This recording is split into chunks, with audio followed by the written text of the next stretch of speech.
Earthmen Bearing Gifts by Frederic Brown. Dar sat alone in his room, meditating. From outside the door he caught a thought wave equivalent to a knock, and glancing at the door he willed it to slide open. It opened. "Enter, my friend," he said. He could have projected the idea telepathically, but with only two persons present, speech was more polite. Ejon Key entered. "You are up late tonight, my leader," he said. "Yes, Key. Within an hour the Earth rocket is due to land, and I wish to see it. I know it will land 1,000 miles away, if their calculations are correct, beyond the horizon. But if it lands even twice that far, the flash of the atomic explosion should be visible. And I have waited long for first contact. But even though no Earthman will be on this rocket, it will still be first contact for them. Of course, our telepath teams have been reading their thoughts for many centuries, but this will be the first physical contact between Mars and Earth." Key made himself comfortable on one of the low chairs. "True," he said. "I have not followed recent reports too closely, though. Why are they using an atomic warhead? I know they suppose our planet is uninhabited, but still—" "They will watch the flash through their lunar telescopes and get, what do they call it, a spectroscopic analysis. That will tell them more than they know now, or think they know, much of it is erroneous, about the atmosphere of our planet and the composition of its surface. It is, call it a sighting shot, Key. They'll be here in person within a few oppositions, and then—" Mars was holding out, waiting for Earth to come. What was left of Mars, that is.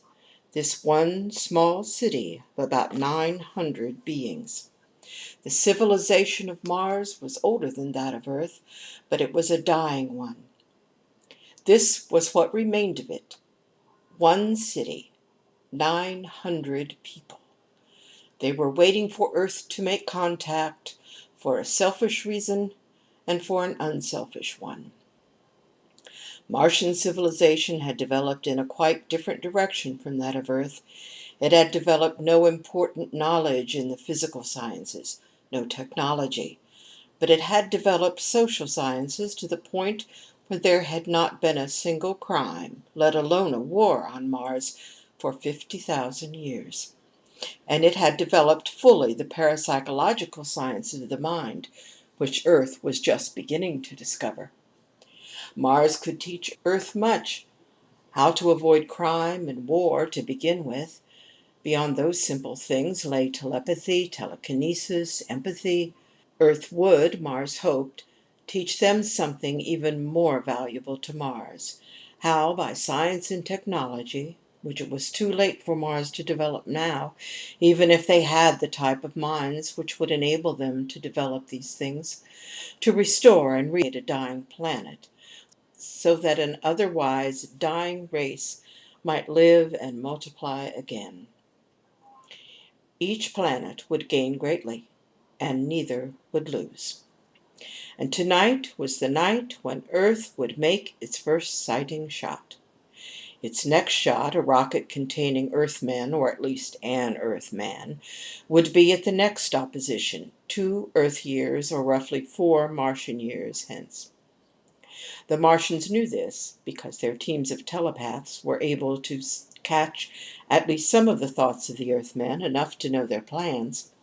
Unfortunately, at that distance, the connection was one way. Mars could not ask Earth to hurry its program, or tell Earth scientists the facts about Mars' composition and atmosphere, which would have made this preliminary shot unnecessary.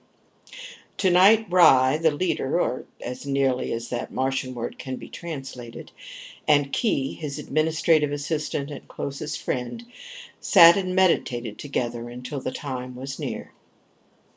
Then they drank a toast to the future, a beverage based on menthol, which had the same effect on Martians as alcohol on Earthmen, and climbed to the roof of the building in which they had been sitting. They watched toward the north, where the rocket should land. The stars shone brilliantly and unwinkingly through the atmosphere. On Observatory Number 1 on Earth's moon, Rog Everett, his eye at the eyepiece of the spotterscope, said triumphantly, "Thar she blew, Willie! And now, as soon as the films are developed, we'll know the score on that old planet Mars." He straightened up. There'd be no more to see now. And he and Willie Sanger shook hands solemnly. It was an historical occasion. "Hope it didn't kill anybody, any Martians, that is.